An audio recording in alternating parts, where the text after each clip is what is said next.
Tony Aragon here from Plan Nirvana. On this channel, we help you find your competence to increase your confidence so you can get the best out of life. If you're new to this channel, hit that subscribe button and the bell notification so you don't miss any great content. Hey, on today's video, we're going to talk about how to hack your motivation system, how to get the things you want, and how to get out of bed. In today's video, we will talk about how to hack our motivation. So let's dive in. To improve your chances of getting to your long-term goals, you'll need to hack your body's own motivation system. You need to hack it as to turn the hierarchy of needs on its head. So how do you do that? You try to minimize those nagging doubts and physiological needs.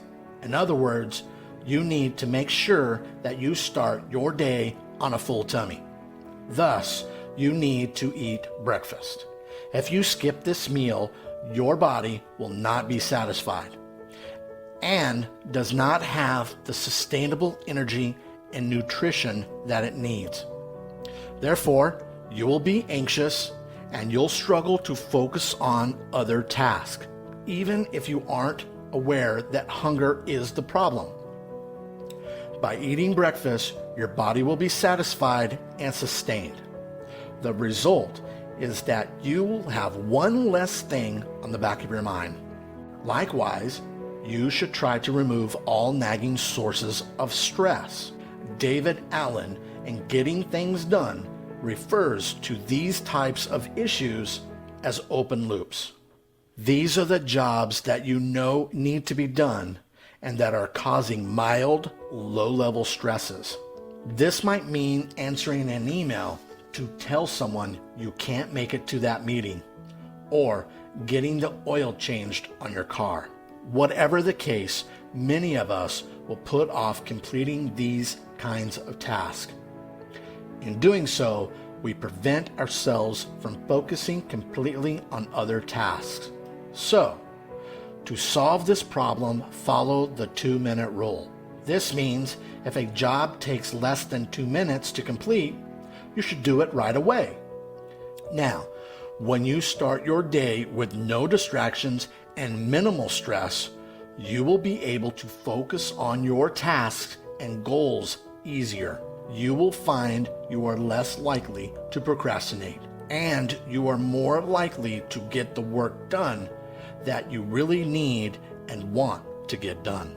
Just as important is your environment, where you are working, and what effect this is going to have on your mindset and your motivation.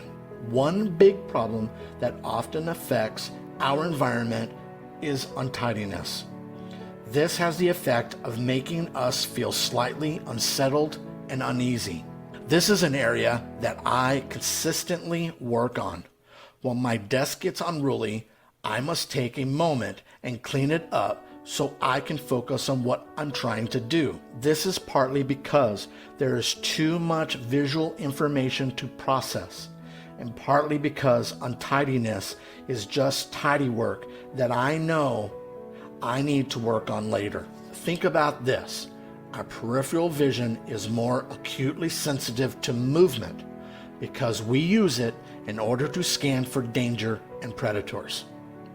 We might be focused on the task at hand, but our unconscious mind is scanning the nearby environment for threats and things that need fixing. Fix this now, and you will be more focused on what you need to get done. Only once you convince your brain that everything immediately pressing has been taken care of will it then allow you to focus on the meaningful work towards your goals. There is another way that you can hack your motivation system in order to get what you want. Have you ever noticed that you struggle to get out of bed early? There are days that I do. This is a perfect example of motivation discipline that many of us have trouble with. We've all heard about top CEOs and entrepreneurs waking up at 4 a.m. to get in a workout or meditation before working on their projects. but most of us just can't bring ourselves to do the same. The alarm goes off and we roll over and hit the snooze. Guilty.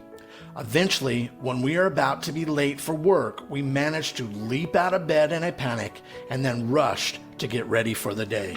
Can you figure out what's going on here? Yep, the issue is your hierarchy of needs. Sleep is a physiological need, and it's something that will help you to heal wounds, improve brain function, and more. Your body knows you need it, and so it trumps your ambition to work out or to write the next bestseller. Only once your livelihood is threatened do you manage to force yourself out of bed. The other thing to recognize here is that you will be driven more by the needs that are immediate versus those that could pay off in the long run. Sure, if you wake up every day at 4 a.m. and work out, you'll eventually get into shape. Well, maybe. But if you stay in bed, you will feel amazing now. So what's the answer? One answer is to place something that you desperately want within reach of your bed. Take something that will serve as a strong motivation to get up, and then ensure that you only need to take the smallest possible steps to get there. An example I often use is a phone. I place it just outside of my reach when I really need to get up on time. Many of us have a strong emotional drive to look at our phones. We want to see what our friends are saying, and we want to see if we have an email from the boss. While this may not be a good habit, it is deeply ingrained, and we can use this to our advantage. All you must do to look at your phone is to prop yourself up slightly. Thus, the drive to find out what is going on in the world can briefly trump your physiological urge to stay in bed. Look at your phone for 5 minutes, and the blue light from the screen will help you feel more awake. You can now see where your motivation gets trumped by your basic needs. So think about what already motivates you every day, and then structure your day to encourage yourself to work efficiently. Check out the next video as I discuss what to do once you have found your motivation for your next big goal.